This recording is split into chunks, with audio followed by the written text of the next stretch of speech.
Gaza का काल साल 2024।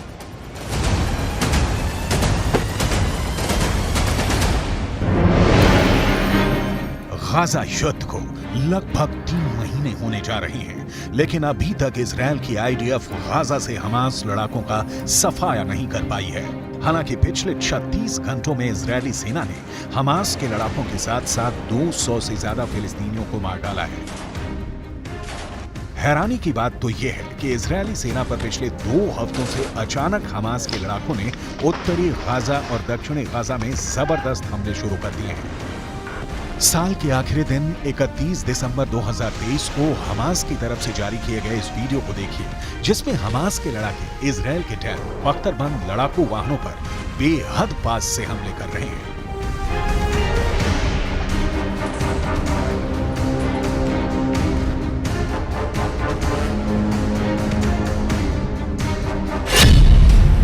हेलमेट पहन रहे हैं टैंकों का कब्रिस्तान गाजा।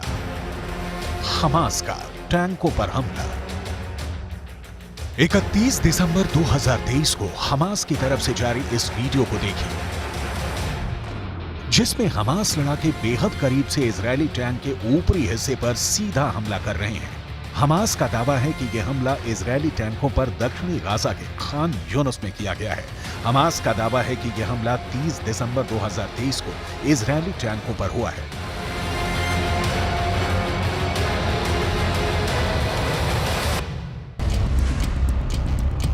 इजरायल के टैंकों पर चुन चुन कर हमले हो रहे हैं, क्योंकि इजरायल का मरकावा टैंक हमास और गाजा का काल बन चुका है। इजरायल इन्हीं टैंकों से अब तक 800 से ज्यादा सुरंगें तबाह करने में मदद कर चुका है। यही वजह है कि अब हमास इजरायल के टैंकों पर बेहद पास से हमले कर रहा है। कई बार तो मुश्किल से 20 से 25 फीट की दूरी से हमास हमले कर रहा है।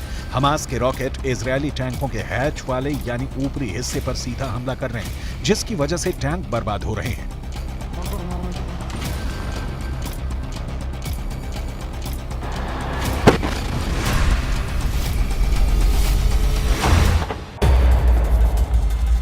अब हमास की तरफ से जारी ये वीडियो देखिए, जिसमें हमास के लड़ाके गाजा में कब्रिस्तान बन चुके इमारतों के पीछे से इजरायली सेना पर हमला कर रहे हैं। दावा किया जा रहा है कि इस हमले में कई इजरायली सैनिकों की भी मौत हुई है।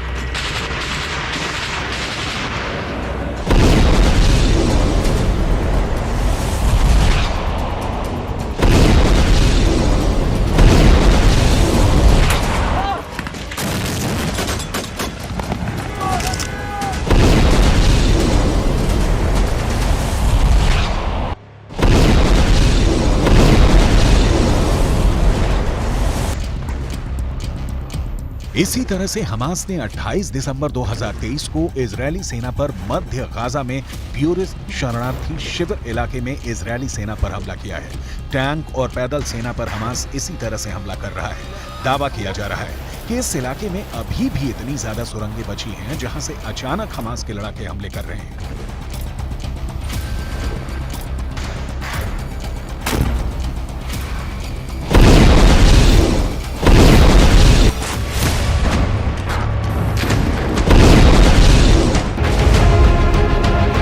इसी तरह से हमास के लड़ाकों ने 27 दिसंबर 2023 को एक ही हमले में 12 से ज्यादा इजरायली सैनिकों को मारने का दावा किया है।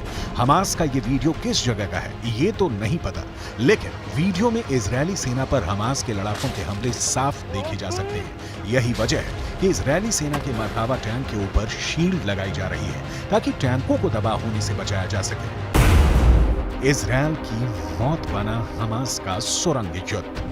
अब तक इजरायल के 480 से ज्यादा सैनिक मारे जा चुके हैं। इसकी सबसे बड़ी वजह हमास की वो सुरंगें हैं जो अभी तक इजरायल तबाह नहीं कर पाया है। हालांकि नेतन्याहू पिछले हफ्ते गाजा पहुंच गए थे और उन्होंने इजरायली सेना के कमांडर्स और सैनिकों के बीच काफी वक्त बिताया। नेतन्याहू ने साफ कह दिया है कि अब किसी भी कीमत पर गाजा युद्ध नहीं रुकेगा, चाहे भले ही गाजा युद्ध लंबा चले। अगर हम गाजा में फिलिस्तीनियों और हमास के लड़ाकों पर नजर डालें तो तस्वीरों और आंकड़ों से बिल्कुल साफ हो जाता है कि इजरायल ने गाजा को पूरी तरह से कब्रिस्तान बना दिया है। गाजा में 70% से ज्यादा इमारतें तबाह हो चुकी हैं। 19 लाख फिलिस्तीनी शरणार्थी बन चुके हैं। भूखे, प्यास, बीमारी और बमों के हमलों ने गाजा में फिलिस्तीनियों को साक्षात नरक में पहुंचा दिया है। जरा ये आंकड़े देखिए।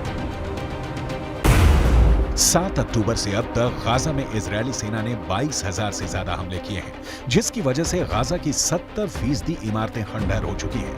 यूएन के आंकड़ों के मुताबिक पूरे गाजा पट्टी में 3,55,000 से ज्यादा इमारतें तबाह और बर्बाद हो चुकी हैं, जिसमें कोई रह नहीं सकता है।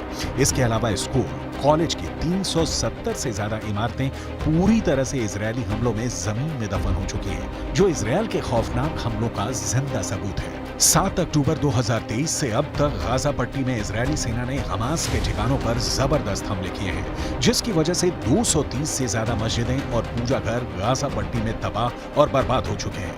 गाजा में सबसे भीषण और दर्दनाक हमले इजरायल ने अस्पतालों पर भी किए हैं, क्योंकि इन्हीं अस्पतालों के नीचे हमास की दर्जनों सुरंगें हमास का हेडक्वार्टर और अड्डे बने हुए थे। हमास इन्हीं अस्पतालों की आड़ में इजरायली सेना पर हमला कर रहा था। इजरायल ने ऐसे 36 में से 26 अस्पतालों को जबरदस्त बमबारी में तबाह कर डाला है। गाजा में रोटी के लिए लोग तरस रहे हैं। 20 से 23 लाख लोगों को रोटी नहीं मिल पा रही है, क्योंकि इजरायली सेना ने 11 बड़ी बेकरी तबाह कर डाली है। पूरे गाजा में 17 लाख से ज्यादा फिलिस्तीनी शरणार्थी बन चुके हैं। हालात ये है कि उत्तरी गाजा की 90% जनता भाग गई है। अब तक के आंकड़ों के मुताबिक 21,822 से ज्यादा फिलिस्तीनी मारे जा चुके हैं, जो साबित करता है कि हमास को इजरायल पर हमले की भारी कीमत चुकानी पड़ रही है। हैरानी की बात तो यह है कि इजरायल के हमलों में मारे गए कुल फिलिस्तीनियों में से 47% मरने वाले बच्चे ही हैं।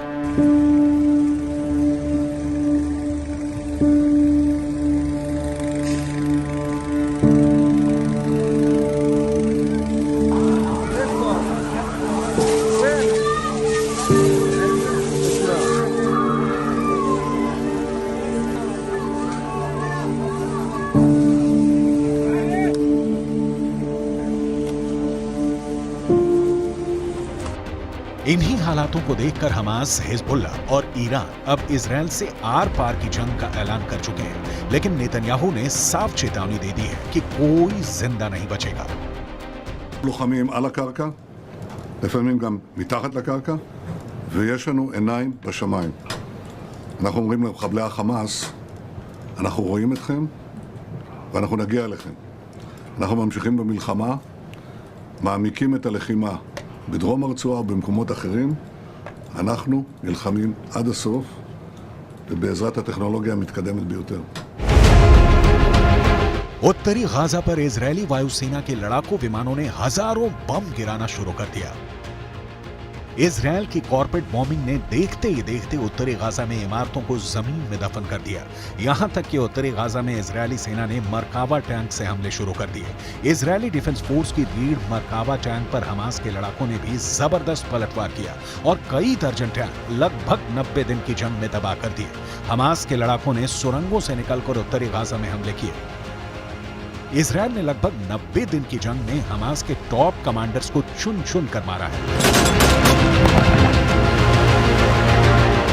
अब तक 100 के करीब हमास के कमांडर मारे जा चुके हैं। लेकिन जिस तरह से हमास गाजा में पलटवार कर रहा है, उससे साफ हो चुका है कि साल 2024 गाजा के लिए बहुत विनाशक साबित होने जा रहा है।